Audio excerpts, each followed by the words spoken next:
18 वर्ष की है। मोबाइल पर मेरी सहेलियों के साथ बातें करती हूँ या रात में 11 बजे मेरी सहेलियों से मिलने जाती हूँ। मेरी मम्मी मुझ पर शक किया ही करती है। क्या अर्थ है ऐसी जिंदगी का? मन मेरा द्विधा में है।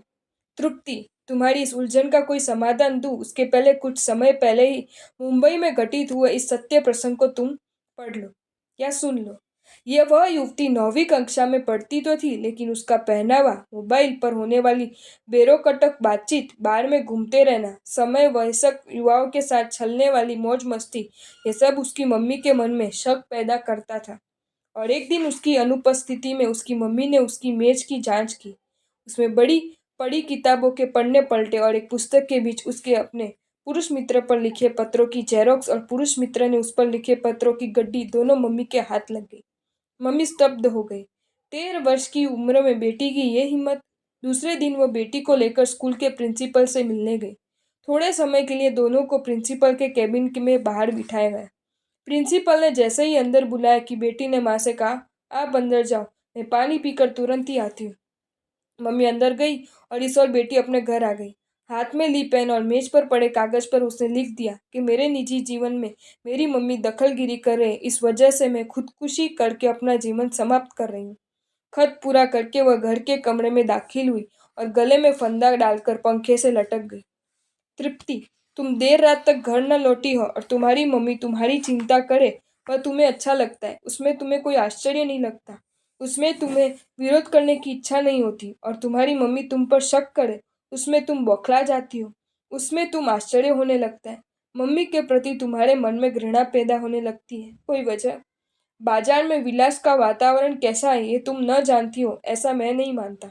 शिकार की खोज में रास्तों पर भटक रहे लोफर युवाओं की आंखों में उमड़ रहे वासना के भाव को तुम समझ न पाती हो, वह मानने के लिए मैं तैयार नहीं हूँ।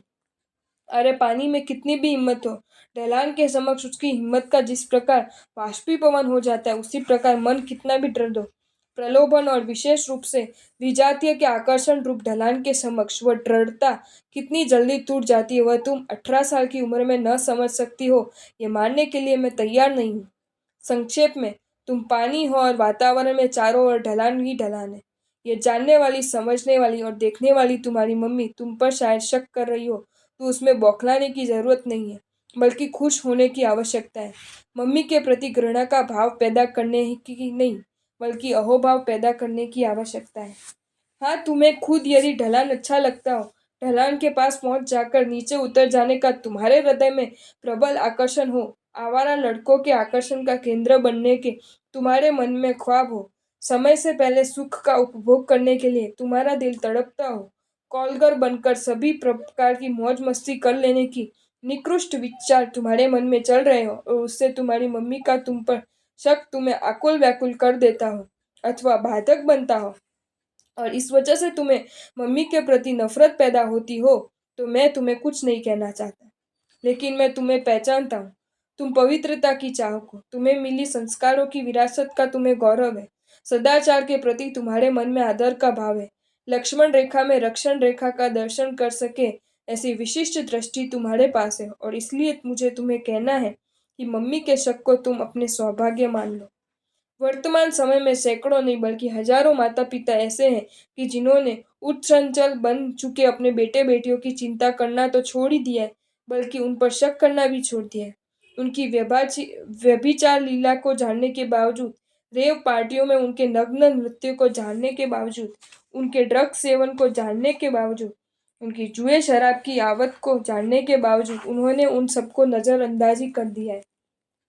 उसके सामने तुम्हारी मम्मी यदि तुम्हें देर रात तक किसके साथ घूम रही हो, मोबाइल में किसके साथ क्या बात कर रही हो, तुम्हारे मोबाइल में तुम कैसे स्वत संग्रहित करती हो, कॉलेज में तुम्हारे युवक मित्र कितने हैं, ऐसा सब पूछती रहती हो, तो निश्चित मानता कि ये तुम्हारा परम सौभाग्य ही है। तृप्ति, अंकित करना तुम्हारे दिल की दीवार पर कि जिस जवानी को चिंता केंद्रित प्रश्न अच्छे लगते हैं, लेकिन शंका केंद्रित प्रश्न नहीं अच्छे लगते, उस जवानी का सदाचार, संयम या संस्कार के क्षेत्र में भावी भयंकर है। कारण, पीड़ा के समक्ष जवानी एक बार फौलादी बन सकती है, परंतु प्रलोभन के समक्ष जो जवानी मोम ही है। प्रलोभन की बिल्कुल मामूली गर्मी और जवानी का मोम पिघल नहीं लगता है। इस संदर्भ में एक महत्वपूर्ण बात, हमारे आदर्शों को जो गौण बना दे, ऐसे सभी तत्वों से हमें अपना ही आप ही दूर रहना चाहिए। तुम्हारे बैग में रहे बटुए पर किसी ठग की नजर है, ये पता चल जलने के बाद तुम स्वयं ही उससे दूर हो जाती हो ना। बस इसी प्रकार तुम्हारे हृदय में प्रतिष्ठित हो चुके शील, सदाचार, संस्कार, रक्षा के आदर्श पर किसी की पैनी नजर है, ये यदि तुम्हें दिख जाए तो उसी पल तुम उससे दूर हो जाना। तृप्ति, मेरी एक बात मानोगी? तुम्हारी मम्मी से तुम कह देना कि मैं कराटे चैंपियन हूँ, इसलिए मेरी सुरक्षा की तुम चिंता नहीं करोगी तो चलेगा, परंतु प्रलोभन के क्षेत्र में तो मैं केवल एक तार से भी अधिक कमजोर हूँ, इसलिए उस क्षेत्र में तो तुम मुझ पर शक करते ही रहना, क्योंकि तुम्हारा शक ही मुझे सतत सजग भी रखेगा और जागरूक भी रखेगा। मम्मी को तुम इतना कहोगी कि ये बात पक्की? आपको ये वीडियो अच्छा लगा हो तो इसे लाइक करें और शेयर करें, और ऐसे ही नए नए वीडियोज़ देखने के लिए सब्सक्राइब करें हमारी channel Jain facts and stories को।